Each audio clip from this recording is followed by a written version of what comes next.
Hey Jody, how are you? I am good. How are you, Eric? I'm doing great. So, for those who don't know you, you're a hairdresser turned brand and marketing educator for the beauty industry. You have Mhm. a podcast, and I was just saying to Jody before we started, I love interviewing podcasters because they don't have any of that kind of anxiety that you get with a lot of guests. And it's just, typically like you'll have better internet connection, right? There's like the simple things. You've got a better kind of setup, you got a microphone, Yeah. so there's less like fewer technical problems that we have to, resolve before we start Mhm. recording. Anyway, after almost 500 episodes, I've really come to appreciate those with a great internet connection and, good speakers and microphones and stuff. Mhm. Yeah, no, I totally agree. I have been through not quite at 500 episodes, but a few hundred, and definitely like a lot more technical problems than I thought Hmm. starting the podcasting game. Yeah, yeah. There's a few things you need to resolve, a few kinks to get out. Totally. Um, so you've got a podcast, and the podcast is called what now? I actually have two podcasts. So Huh? my original podcast that I started back in 2020 is called Hairstylist Rising. And then my newer podcast, so it's been about a year and a bit, we just rebranded to the Sought After Educator podcast. Very, very good. Okay, I couldn't imagine having two. So hold on, you have two podcasts that you're producing content for? Yes. And so Oh my the gosh. Sought After Educator podcast is a weekly podcast. Hmm. Initially, I had big dreams that they would both continue to be weekly shows. Hmm. However, I'm sure I don't have to explain why that didn't work out. I mean, And what?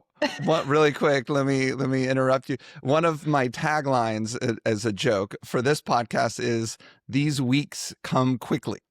yes. Right? It's like the Hair Game podcast. These weeks come quickly. if that is not the truth. So, the Hairstylist Rising podcast is now a season based show. So Mm, got that it. comes out in kind of chunks throughout the year.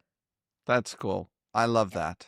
That makes a lot of sense. And the Mhm. reality of how we produce the podcast here is we'll have some bursts where in a given week we'll do two or three recordings, to get something in the pipeline. Right.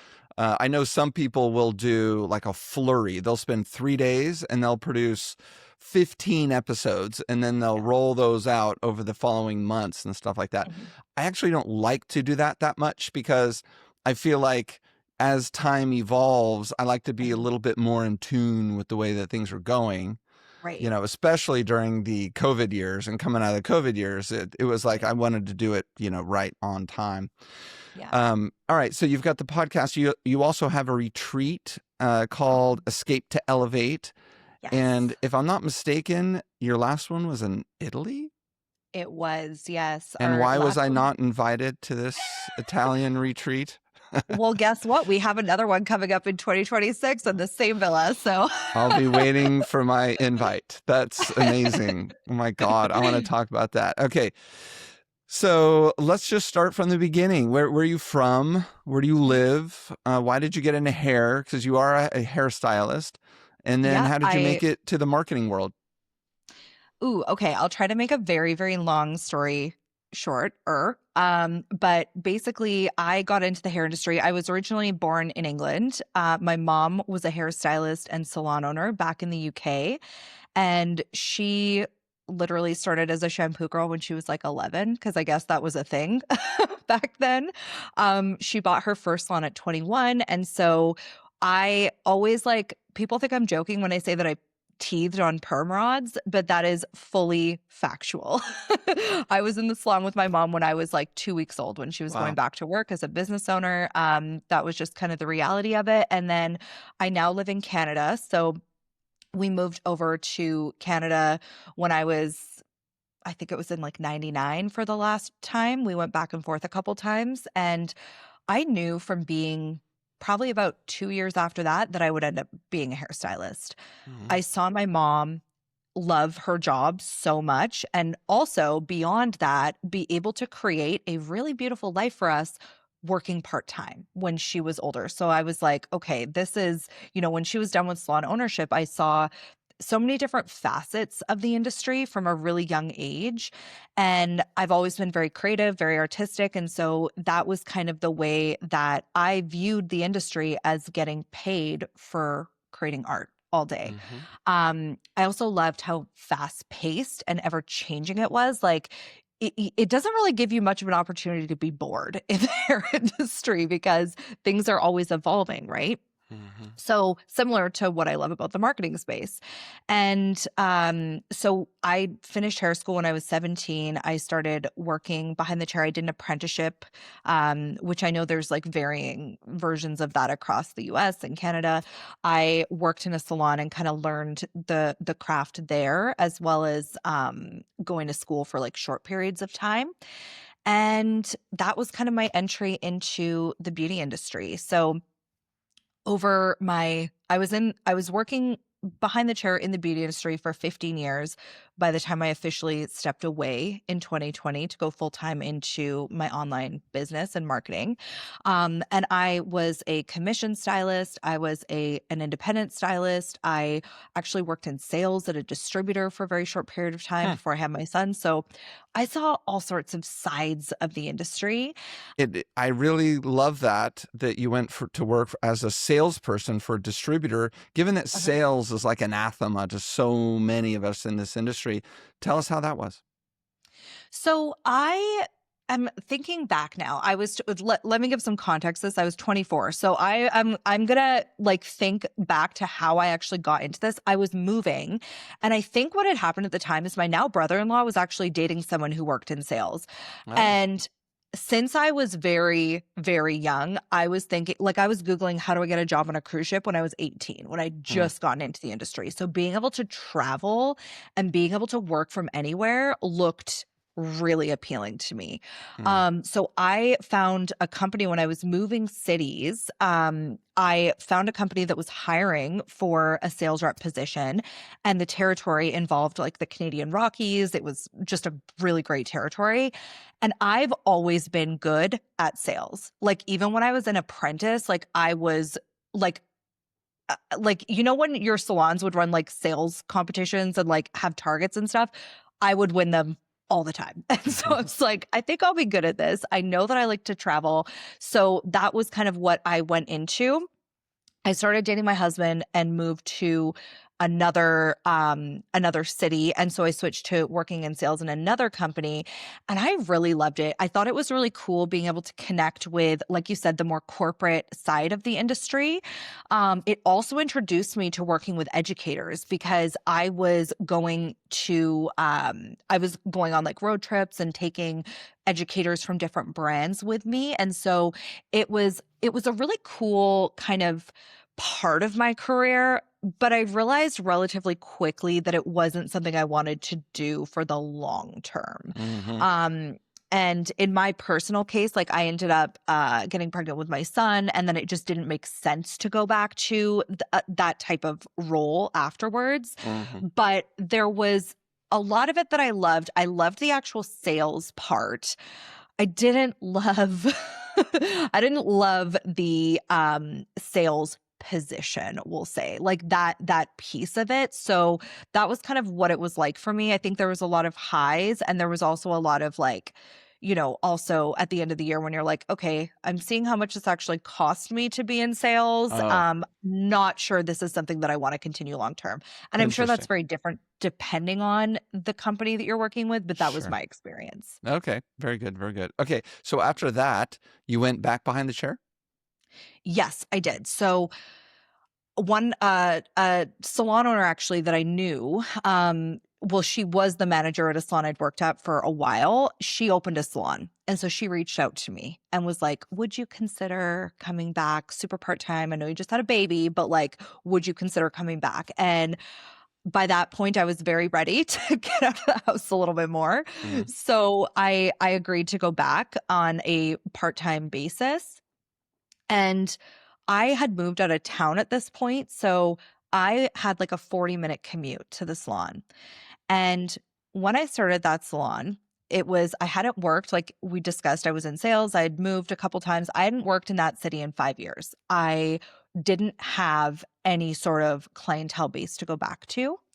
And that salon was in an under construction area. There was literally none of the things that I was used to when it comes to building a clientele when I got into the industry. It was very much like what salon you worked at, handing out cards, like time, referrals, that kind of thing. When I went back, it was in 2015, which was Mm. kind of when social media was starting to play a bigger Yeah. role Yeah. in the Instagram. industry. Yeah, exactly. And so I would say for my area, I was definitely one of the early adopters in that. So I started listening to podcasts on my commute. And I was like obsessed with learning as much as I could about marketing. I don't even know, I wasn't aware of any at the time, but I don't even know if there were any hair podcasts No, in 2015. not yet. So Gordon Miller, I credit him. I'd be surprised if I was wrong about this, but I'm Mhm. pretty sure Gordon was the first one to Right, do a podcast. He was running American Salon at the time, right. and he called his podcast American Salon Stories. Mhm. And I knew Gordon, and I listened to the podcast, and then I started the Hair Game podcast. And by the way, this was 2000. Oh my gosh, if Gordon's listening to this, he's going to get mad at me if I get this wrong. I think he started in 2016. Okay. Maybe Gordon, you started in 2015, but Mhm. I'm thinking it was 2016. And then I started the Hair Game podcast at the end of 2017, which was August of Right, 2017. So it right. was right in the beginning, and I'm pretty sure I was the second one. But again, Wow. could be wrong. That's Maybe I amazing. missed something out there, but Right. yeah, Yeah, so you know all about being an early adopter then. yeah, I think in hmm, multiple ways. yep, But yeah, so I was listening to like digital marketing podcasts because that was kind of yeah, what was available at the time. Like right, Online Marketing Made Easy, Jenna Kutcher's show. There was a podcast called Being Boss. So there was kind of more marketing specific, like entrepreneurial type podcasts. And I was taking what I was learning there and applying it to Instagram because there was no like go buy a course in how to do Instagram for hairstylists at that time. And if there was, I was not aware of it. So I was very much like trying to absorb what I could when it came to marketing and then use the free platform because I had a daycare bill. My husband was doing an apprenticeship. We were very young when I had my son. And, it was one of those things where I was like, I need to build a clientele faster than I ever have before. And now there's tools where I can do that. And so that was kind of my entry into the marketing world was learning how to attract clients for my own chair behind the chair working as a stylist. It was cool too because that was kind of when the balayage wave was taking hold of the industry. So I came back and I was like, this is fun, this is cool, I want to do this. So I was learning that and then like almost niching down without really knowing what I was doing at the time until I started to learn what I was doing and get more intentional about it. So that was kind of how I got into the world of marketing behind the chair. And then just to kind of like fast forward till 2020 on that, I realized, over that next 5 years, I was loving the marketing part more than I was loving the hair part. And interesting. I, was getting a lot more into like I was getting asked a lot of questions. I was really getting into that world of like being kind of like a go-to person for the hairstylist I knew when it came to like using Instagram to grow. And so when 2020 happened, I still don't know what was going through my brain because when I say this like out loud, I'm like, what? Hmm. We shut down in Canada. And I literally a month later, after doing a lot of soul searching, reached out to the person I was renting a chair from. And I was like, I'm stopping doing hair and I'm going to start doing social media as my full-time job. So I let go of like my entire clientele and I went all in 2020 and that's kind of the rest is history, I guess. Interesting, very interesting. Yeah. I wonder if COVID had not happened, what would have happened? You might have Yeah. kept going because it's hard to let go of a nice clientele who's Yeah. providing a lot of income and providing your lifestyle. I think you're absolutely right. And I think that I don't know what would have happened if it never happened. Cause what to me COVID did is it kind of removed the illusion of security, right? Because anything can happen. Like when you're doing hair, like I could have broken my wrist and the same thing could have happened, right? I wouldn't have been able to work, Yeah. something along those lines. And so for me, it really like illuminated something that I had really thought was like a safe, secure, continuous bet. And when you are an independent stylist, if you stop working, you're not making money, right? So Mm, it really gave me the space to, I guess, assess what I was doing, and also like knowing that I didn't want to have two jobs. Like I had a family and I was really passionate yeah. about this thing. So it wasn't even that I didn't like doing hair anymore. I still liked doing hair. I was still, doing good hair and loving my clients and everything. It was more that I had space to pursue something else because of the shutdown, and that cemented my love for that new thing, if that makes sense. Yeah. No, it does. How long were you guys shut down in Canada? And I'm sorry, which city? So I was working in St. Albert, which is kind of it's a outlier of Edmonton. So Okay. Western Canada, Yeah. it's in Alberta. So just Yeah. kind of like, yeah. So we were shut down for, I want to say it was at least a month, 6 weeks initially. So it was a long time. It was not a short period of time. I mean, we were shut down almost a year. So, well, in Wow. California. Okay, right. Yeah. So there was like on and off times. I started working from home like relatively quickly into it. So I'm probably not the best source of like facts for how Yeah. long we were You're actually not the shut only down. one. Yeah. Yeah. Yeah. So, The and shutdowns, all it meant was that it pushed the industry underground. right, Yeah. right, right. And I think what's interesting too is like it seems like such a long time ago in some ways, and then in other ways it feels like it was yesterday. Like it's such a weird, I think like COVID just warped my perception of time so Mm, much. totally. But things didn't get back to normal for a really long time. Yeah. Yeah. Okay. So you decided to become a marketer and I Hmm. guess a marketing coach. Yeah. So tell us what you have on offer now. We talked about the podcast. Right. You have a retreat, but what do you if somebody wants your skills and your advice and things like that, how do they get it? Is there an online course? Do you do speeches? Yeah, so I have an online course specifically for educators. When it comes to the rest of the industry and this industry that I love so much, I actually started a marketing company, like a content marketing agency, almost by accident during building out my education.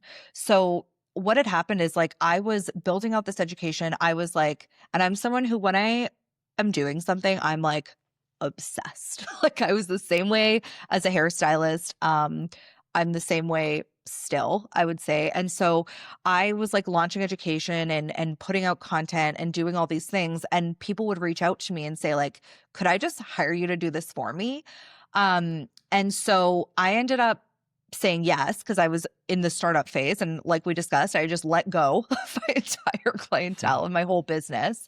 And one of the ways that I actually started out was doing social media management for a couple different like beauty businesses and salons, and a distributor actually as well. And so I wanted to kind of test the method before I launched education. During that time, I just got approached by so many people that I couldn't really do it myself anymore. So I hired that support, and that's grown into Align Creative Co. So I do content strategy as well as done for you marketing and content creation for salons, for educators, and for independent stylists as well. Got it. Okay. Yeah. So well, let me ask you this question. What would you say amongst your clients and the beauty professionals that you talk to, what's the biggest problem these days that people are trying to solve When it comes to their marketing, when it comes to their businesses? Yeah, they come to right? you and they're like, yeah, I mean, I'm assuming it's they don't have enough clients or, they get clients and they don't come back or whatever. And then how do you solve it? So there's two main problems, I would say. Number one is what you said, like the visibility piece and getting clients and marketing strategically. Because I think what's happened is our industry is so chronically online, a lot of us, and we're very much in our bubble, right? So hairstylists predominantly follow other hairstylists, other educators in the hair industry. And so they're seeing so many different ways to show up online. And they're not necessarily aligned with the goal that they have, right? So a stylist will see someone who's working with brands and, maybe is trying to build an education platform. They'll see that they're doing something that maybe gets a lot of attention, and they'll try to like reverse engineer a strategy from someone with a completely different business model and goals. So I'd say like lack of alignment in their strategy is one of the biggest problems, and which leads to difficulty in attracting clients. The secondary problem, which is a lot of stylists, educators, salon owners, like, and I work with a lot of people who do both. I work with a lot of people who are like trying to build a brand as an educator, or work with brands as an educator, and are also trying to work behind the chair and run their salons and whatever else. And their main crunch is the time to be consistent, because they're doing all of these other things. So essentially, I'd say the problem that we solve is that we create strategic content that gets to their goal without having to consistently be the one who's doing it and figuring it out and trying to build the strategy. Yeah, those are two huge ones, and I see people kind of flailing around with the alignment piece. The Mhm. time is just endemic across society.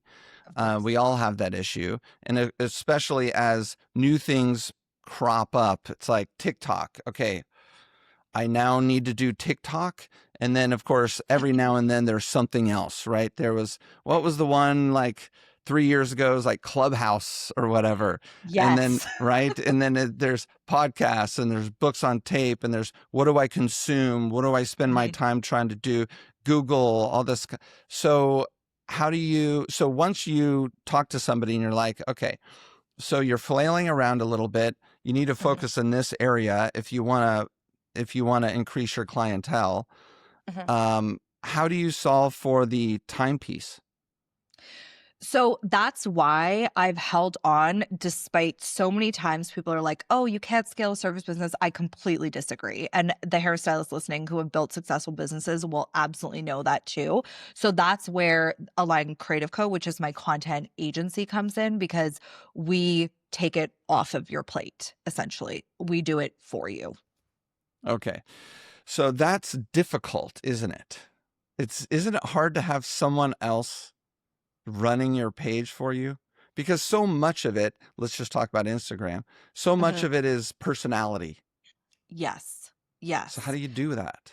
Well, basically, the way that we do it, like, I'll just tell you what we do for the people, because we have a lot of clients who are personality brands, right? Yeah. And so often it's like not the recording piece, although we do have something coming up for that. The recording piece that's difficult for people, it's the doing things with intention, measuring the results, and making sure it works, right? So, for example, say you are an educator and your goals on social media are to grow your podcast, to attract new followers, and to get people on your email list, right? Yeah. When you are the one who is doing all of the things, it's very difficult to like zoom out and maybe once a month go in and think, okay, what am I going to do? What am I going to record this week that's going to hit each of these goals? How am I going to make sure that I'm getting visibility? How am I going to make sure that that visibility is turning into new leads for my business? And how am I going to do this on a consistent basis? Because it's a whole other skill set, first of all. Like, Yep. I do this full time because I have to do this full time in order to keep up, essentially. Like, things do change that often. And then also there's like the measurement piece, which is very difficult on a platform like social media where there's so much validation tied up in what you do, right? So what I see when people are doing this on their own is they'll think, okay, this thing is going viral the most often, so I'm just going to only create that. Meanwhile, they could be totally letting go of the lead generation piece, the Yeah. strategic brand building piece, and all of those other things that maybe don't get as much attention, but actually build the business. And Mm, so we do the strategy, and then we'll say, okay, in order to create this like content that we need for the month, we need this content from you. So mm, when I say content, I think what a lot of people think of is the video and the photos and things like that. I'm referring to like the created piece of content. So like the caption, the voiceover, all of that kind of stuff. And so then we will just need to get what we need in order to create it from that person. So they're still showing up with their voice. Like we're not a Canva graphic agency. That's not what we're doing. And it's not something that I think would be an effective strategy for a personal brand, especially in 2026. mhm. We'll do the video editing. All of those types of things that take the time but get the results. So that's how we kind of infuse. Did that answer your question? Yeah, it Okay. does. And about how much do you charge for this? So our packages start at $1,400 a month. Okay. So Yeah. this is a robust thing you're offering. And I mean, Mhm. as you're describing, I'm thinking this is a lot of work. Yeah, Right. I mean, this is Yes. one-on-one, right? Yes. And there's not just one-on-one consultation, figuring out really who your client is on a Mhm. pretty deep level, what they Yep. need, analysis, and Mhm. like technical stuff. You're talking about doing editing on, you know, single pieces of content. So you need to have Mhm. people to do that, right? Yeah. And then like how many postings or how many pieces of content are you helping with per month? Are you suggesting somebody put out there and you're Mhm. helping with, give or take? So our base like packages start at 3 posts per week. And honestly, Wow. if you're strategic, like that's a good amount of content. And especially now with the way, and of course that can expand and like it really is on a case by case basis. We do also have like a quarterly, almost like a VIP style package. But I can give you the link and people can kind of check out what that looks like if they're interested in that. But um we do find that, the more strategic you can be, the more, I guess, bang for your buck you'll get with content. Because here's what's changed about Instagram in the past, like, couple years, in my experience. There used to be almost like this guaranteed amount of reach, right? Depending on, like, no matter what you put out, it was going to go in front of your followers. That divide has gotten massive now. Like, you can put out a piece of content that gets 500 views, you can put out a piece of content that gets, 500,000 views. That's not that crazy of a divide anymore. Whereas I feel like it used to be more like building your email list. Like you build a following and then you're guaranteed a certain amount of reach, right? It's Mm, it's changed. Interest-based right. algorithms are coming up a lot more now. And so with that, you used to be able to guarantee a certain amount of visibility based on volume alone. Right. And that's really not the case anymore in my experience. Like, we do need to have that strategy. And that's why everything I do has a brand first approach. Whether that's the retreats, the services, like everything we do starts there so that you're not wasting time creating the content. You're actually doing the thing that's going to move the needle for your business. All right. Now let's get to the retreat that I'm going to get the invite to in Italy. Is this a once a year retreat? So we do our signature retreat in Italy once a year in October, and then we actually we're doing two next year, and we've done two a year in the past as well. We started the business in 2023. We've had 1 year we've done one, and the rest we've done two a year. And where in Italy is this? Where do I need to fly into? So the October one is just outside of Rome. It's in a town called Campagnano. We have a villa that's we rent a villa. Obviously, I wish I Yeah, had the right. villa. Yeah. Um, We go to the brown villa. yeah, exactly. My Mm-hmm. home away from home. Mm-hmm. That is, it's in the Roman countryside. It's beautiful. And then the one that we've done other retreats like in the springtime. We usually do those in a rotating location. So next year, in 2026 in May, we're going to Corfu in Greece. Wow. Yeah, that one's sold So out though. exotic. Yeah. Most of the hair retreats are, you know, conveniently located around the United States. Right. But I see that you're trying to make it exotic, which is Yeah. nice. Yeah. It's one of those things where, like I told you before, I was kind of Googling how to work on a cruise ship when I was like 18 years old. Hmm. And, speaking to that timepiece and that, like, endemic thing in our society, what I was really going for when I thought about this retreat, when I thought about what I wanted in a retreat, which I couldn't actually find, it was being able to be totally, totally removed from my day to day. So when I first took my first trip to Italy, it was my first time taking time off from my business, like actually like not having my laptop, not working at all. And I noticed how much more creative I felt and how many, new ideas that I'd been stuck on a lot of things that I was getting clarity on just because I was totally removed from my day to day. And so I think one of the things where, going back to the time issue that a lot of us are facing, it's really hard to carve out white space. And one thing Yeah. I've noticed is there's a big difference between time and mental capacity, Mm. especially in the really creative parts of our business and the really strategic parts, like the vision, the messaging. That's a big one.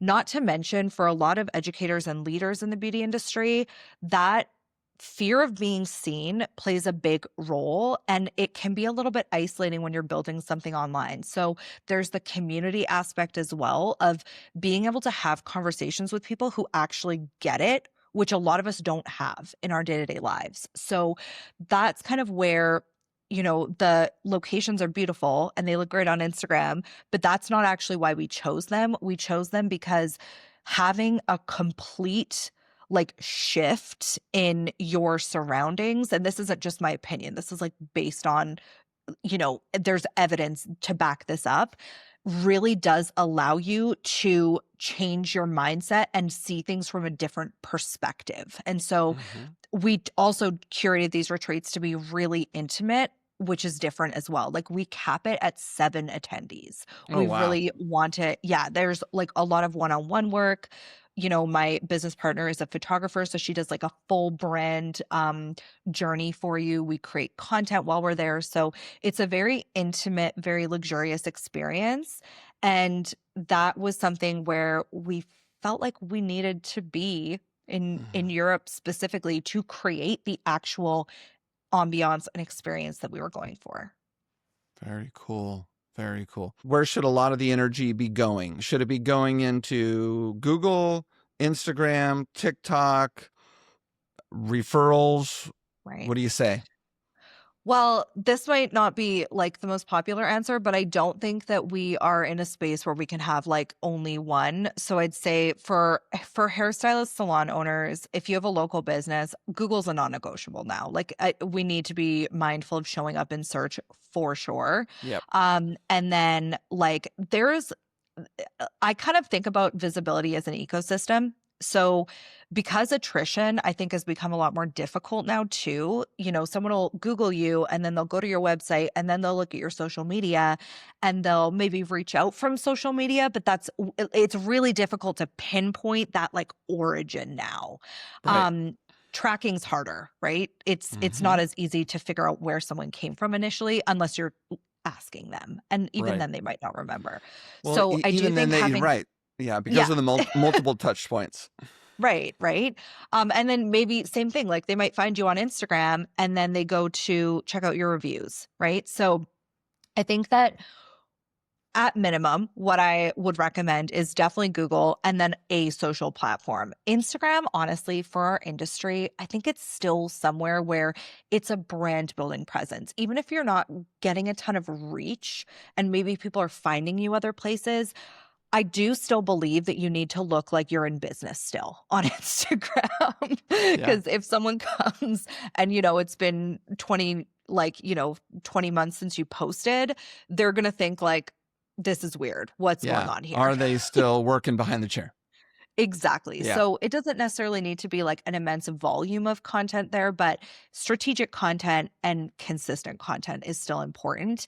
I do know that there are some hairstylists who are, having great success on TikTok. Do I think that's a mandatory platform for hairstylists now if you're just working behind the chair? No. I don't. Like, there's other cool things that you can do on the platform if you're wanting to maybe get into that creator space or, whatever else, but I don't think it's a mandatory thing. What I do think is mandatory is definitely Google.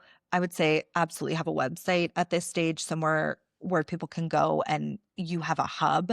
And then Instagram, I do think is still really important. Absolutely. So it's become painfully clear to me in the last couple months, especially since I went to the Vigaro kind of conference event thing, Mhm. and I moderated a panel, and we had a bunch of super duper high profile pros on the panel, Mhm. and I opened the discussion up to questions from the audience, and the questions were so basic, revolving Mhm. around, I mean, almost as basic as what's Google. I Right. mean, it was almost that basic. Mhm. And there were people there who didn't know that having it used to be called Google My Business, but now it's Mhm. like Google Business or something. Yeah. They kind of changed Business things. listings, something like that. Right, Yeah. business listing. They weren't aware of that. Right. And, as somebody who produces content, on a regular basis for the last several years, we've talked about it quite a bit, Mhm. but it still hasn't quite flowed all the way to people who need it most. Right. And I remember thinking, aha moment, I guess. I'm standing there, and we had just discussed all these rather sophisticated types of marketing things. And Right. here the audience was saying, "What's Google Business?" Right. Right. And I was like, "Oh my gosh. Okay, we need to go back to the most basic thing here." Yeah. And so we're going to put out an episode of just what Google Business is and how Yeah. to do it, like a Yeah. walkthrough. And I'm going to do it with our head of marketing, who goes into our Salon Republic locations and does that, literally holds people's hands and does it for them. Right. Well, that can't do it for them because they need Right. emails, but holds their hand and helps them do it for themselves. Yeah. So I've been mentioning it now more and more, hoping that the listeners who haven't quite done that yet Yeah. go on to Google and create a listing, because Yeah. the reality of the way that clients search for a beauty professional or anything these days Mhm. that's geographically based is they go to Google Maps, Yeah. or the Google search engine, but mostly Google Maps, because they don't want to Right. drive more than 15 minutes to a hairdresser. So they'll go to Google Maps, they'll look in their area, and they'll search, hairstylist or hairdresser or salon or something like that. And if you Mhm. don't have a Google listing, you will not show up there. Yeah. So true. And I think too, like, it's interesting because I actually just this morning did a podcast recording for my podcast with a guest who was talking about AI search for hairstylists too. And Hmm. like, not just like, I think when we say AI search, it sounds like going into ChatGPT, but just every Right. search platform now has an AI function, Hmm. right? And actually, one of those top things that they had found when it came to how clients were finding you and what was getting into the Google summary was a Google business listing. Like that Yeah. was one of the top ways that they're categorizing. Yeah. I mean, I've heard lots of numbers. I'm not sure anybody knows for sure, but, whereas Google might have been 40% of how hairdressers or service industry people are found, now it's like Right. 70%. Wow. It's so anyway, Yeah. very, very, very important to do that. Yeah. 100%. Um, else you want to talk about before we start wrapping up? Okay. Do you have any hair horror stories? They could be you screwing things up. They could be other people in your salon screwing things up, or they could be you, like, marketing horror stories. Oh my goodness. Hair horror stories. Oh, I have, I mean, I have a couple. I've got, my own hair horror stories, like in hair school when I signed up to be the guinea pig for like a full head lightening when I was like a level 3 all over and had like white chunks. So my hair was literally all over orange. I lost half of it. That's happened multiple times since actually, despite knowing better, I think the experiments. And then I think the biggest horror story was I was behind the chair during the, and it was more just a moment that was not the best. I was behind the chair during the whole everyone wanted gray hair phase. Like, Mhm. and that so many multiple horror stories there. Like, I remember the first time I ever did it, like thinking that like my client was a level 1 and she was like, "Oh, I want this like gray like Pinterest photo." And I was like, "I got you." Like I had the Kenra Guy Tang, Yeah. gray color stocked. Mhm. And despite, 10 years of color theory, I could not get her hair to lift. And so just like that piece, like going in over and over and over again, we finally got there. It was a 12-hour color correction that I had quoted like $400 for. So I think that's like my biggest like of living memory thing. Yes. It was your minimum wage, Yeah. service. That's really funny. Needless to say, I did not niche into that particular service. Mhm. That's amazing. Any last words for the community? I think just my biggest thing is like there's so much overthinking when it comes to marketing and when it comes to putting yourself out there and creating content, and I just always encourage anyone who is marketing to measure their results by the clients in your chair and what you're getting out of it, not this like validation addiction that seems to be gripping this industry, because we're constantly looking at Mm. influencers and we're looking at all of these things and comparing ourselves to people with completely different business models. And so I think that's just my biggest word of advice is when you are marketing, like measure the results that matter to you, not the results that matter to, the influencers or other Right. people in our industry that you don't have the same business as. Yeah. Great advice. All right. Jodie Brown. It's Jodie Brown Yes. on the gram. Yeah. And what's your website? jodybrown.ca. And then if you want to learn more about the retreats, you can go to escapetoelevate.com. Awesome. Thank you so much. Thank you for having me. Bye.